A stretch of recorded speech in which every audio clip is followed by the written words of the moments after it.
I'm trying to tell you the 1929 liberal is dangerous because they don't point out a method of solving problems. We're going to point out ways of solving problems.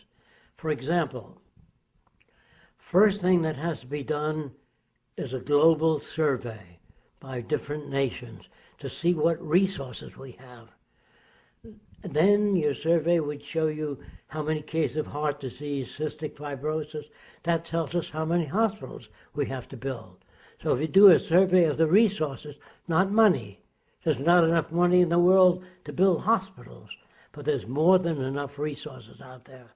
So during World War I and World War II, we didn't have very much money, but we had a lot of resources. So we built a national debt. And we went out and we turned out airplanes. In the war, America had 600 first-class fighting airplanes. Germany was turning out 2,000 planes a month. So we asked the aircraft industry and the automobile industry to expand their plants. They said, hell no.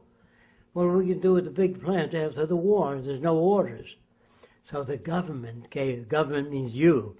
They took your money and spent the development of all American industry. 60% of American industry were owned by the American people. They paid for plant expansion, cost plus.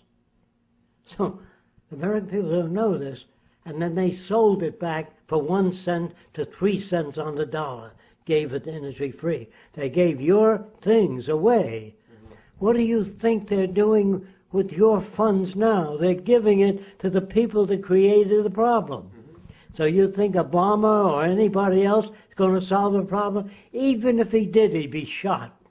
Do you understand that? Especially if he did. There's vested interests that are more important than your life.